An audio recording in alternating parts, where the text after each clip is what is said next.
जीवन कहानी सुनेंगे बाबा की। तो दादा लेखराज की ब्रह्मा की यात्रा तो 60 साल से शुरू हुई। उससे पहले ही जो बाबा थे, कलयुग का जमाना तो चल ही रहा है, उसमें भी लेकिन बाबा बहुत ही सात्विक पुरुष थे, बहुत संस्कार, दान पुण्य वाले, शांत रहने वाले, पावरफुल सोल थे। अपने दम पे बहुत बड़ा बिजनेस खड़ा किया, भक्ति करते थे, दान पुण्य हर चीज जो एक अच्छे इंसान को करनी चाहिए सब थे बाबा में।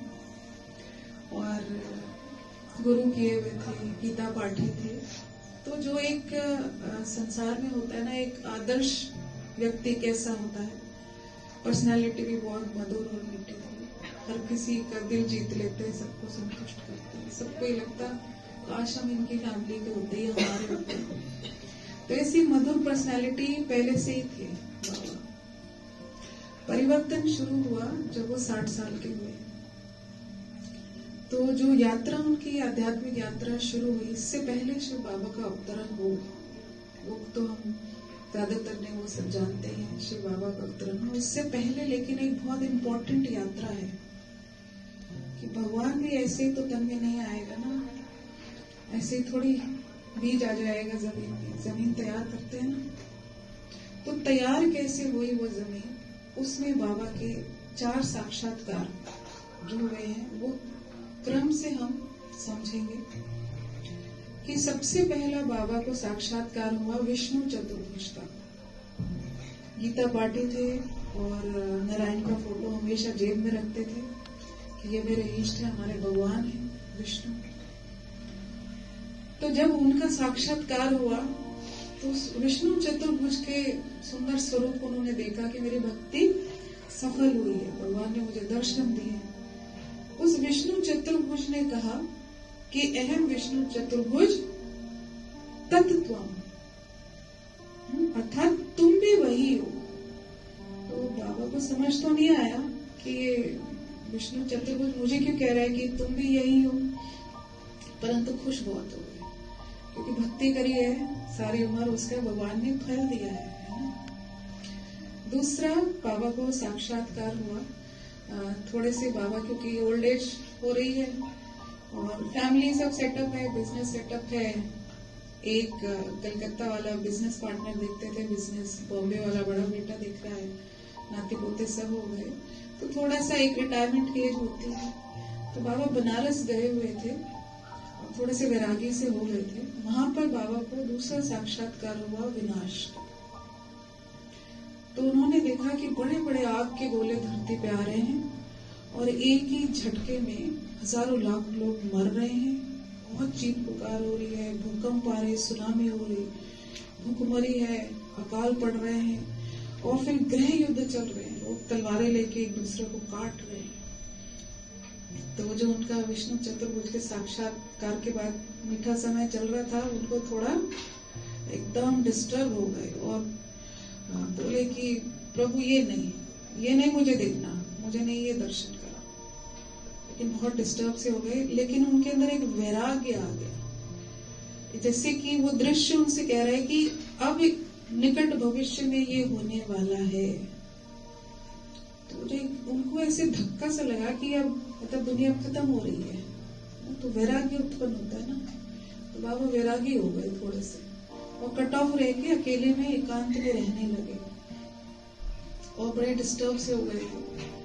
तो कहा कि प्रभु मुझे तो ना कोई मनमोहक दृश्य दिखाओ आप, ये डरा दिया मुझे। तो बाबा को एक दिन पे बॉम्बे सागर के किनारे बैठे थे, तो सतयुग का साक्षात्कार हुआ कि एक स्टार जैसी लाइट आती है, धरती को जैसे छूती एक राजकुमार खड़ा हो गया, एक और लाइट आई, एक राजकुमारी बन गई। सुंदर महल है, बगीचे हैं, नदियां हैं, फूल है, शांति की दुनिया, प्यार की दुनिया, ऐसे प्यारे प्यारे लोग, इतना मीठा दृश्य देखा उस डिस्टर्बेंस के बाद जो चल रही थी। तो बाबा इतने उसमें मगन हो गए, लेकिन उस दृश्य में भी जैसे एक आवाज आई कि ये नई दुनिया तुम्हें बनानी है। तो कहते हैं जो देख रहे थे उन्होंने कहा कि बाबा ने उस समय हाथ ऊपर उठाए, मैं नहीं कर सकता, मैं कैसे करूंगा, मैं कौन।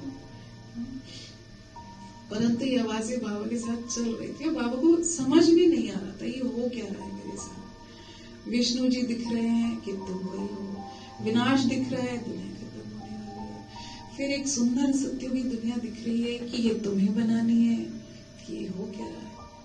इतने में वो बनारस थे, तो उनके चाचा थे, उनकी शादी नहीं हुई थी, तो उन्होंने तय किया कि मैं अपनी प्रॉपर्टी लेखराज को दे देता हूँ, ये बढ़िया दान पुण्य करके धर्म में लगाएगा। तो कि वो मृत्युशैया पे हैं, तो गए। तो पहली बार बाबा ने मृत्यु का साक्षात्कार किया।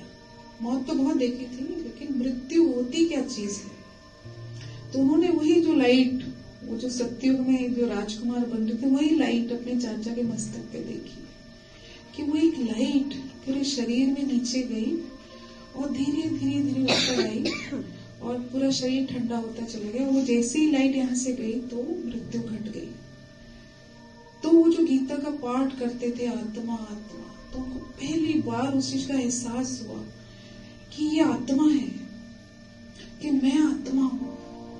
फिर तो उनको जो धुन लगी इस बात की, उन्होंने कहते हैं डायरिया भर दी, अपने अलमारियों के पल्लों पे भी अंदर लिख दिया, दीवारों पे भी लिख दिया, स्नान घर में मैं आत्मा हूँ, पत्नी यशोदा आत्मा है, बेटा नारायण आत्मा है, बहू का नाम राधिका आत्मा है, नारायण आत्मा है, मैं आत्मा हूँ, यशोदा आत्मा है, राधिका आत्मा है, आत्मा है, आत्मा है, आत्मा है।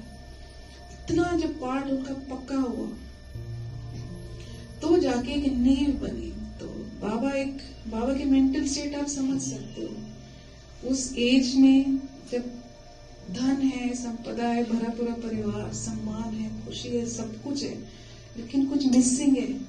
ऊपर से ये साक्षात्कार हो रहे हैं, तो धरनी तैयार हो गई। और बाबा बड़े बेटे के पास गए थे बॉम्बे, बबूलनाथ का मंदिर है शिव बाबा का, उसके सामने ही उनकी कोठी थी। तो वहां के जो पंडित है मंदिर के, वो गीता पाठ करते थे सुबह। तो गीता पाठ चल रहा था तो बाबा उठ के चले गए, उठे वहां से। तो उनकी जो बहू है, तो वो तो बाबा को पहले से कहती थी मेरे ससुर ने, भगवान है, तो इतने श्रेष्ठ पुरुष है, महान आत्मा है। तो उसको फिक्र हुई कि बाबा और गीता पाठ से उठ गए, जरूर कुछ तबीयत खराब है इनकी। तो वो चिंता में उठ के गई।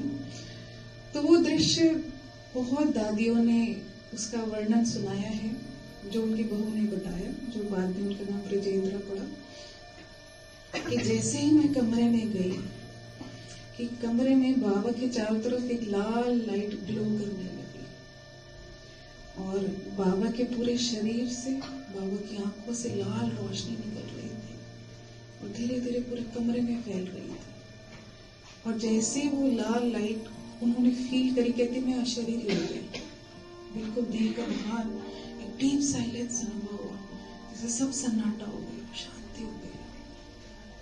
और बाबा की आंखें खुली, लाल लाइट निकल गई और बाबा के मुख से 3 जो है सेंटेंस उच्चारे बाबा ने। पहला सेंटेंस था कि निज आनंद स्वरूपम शिवोहम शिवोहम, निज प्रकाश स्वरूपम शुभोहम शुभोहम। लाइट अपना खुद ही बता रही है तरज कि निज ज्ञान स्वरूपम शुभोहम शुभोहम। दोनों इस शरीरी साइलेंस में मगन थे। धीरे धीरे लाइट स्लो हुई और फिर दोनों जैसे कि होश में आए एकदम। तो वो पूछती है कि बाबा ये क्या था। तो बाबा कहते हैं कोई लाइट आई थी, कोई माइट थी, तो कुछ तो था। लेकिन जैसे बाबा को ये स्पष्ट हुआ कि मुझे अब तक जो हो रहा है ना, वो यही करा रही है शक्ति जो आ जाई थी, इसी के उससे हो रहा था सब कुछ। और बाबा रेगुलर गीता पाठी थे, बिना गीता पढ़े खाना भी नहीं खाते थे, सुबह रूटीन था। तो बाबा जब सुबह बैठ के गीता पाठ करने लगे, तो जैसे वो बैठते थे तो घर के लोगों ने बताया, क्योंकि जगदीश भाई ने पूरा बुक लिखी है ना, जगदीश भाई, कि ऐसे घर में एक सन्नाटा हो जाता था, एक साइलेंस, और ऐसे पता लगता था कुछ हुआ है, कोई आ गया। कह रहे हम सब चुपचाप अपना काम छोड़ के बाबा के पास बैठ जाते और बाबा पाठ से पहले ओम ध्वनि लगाते।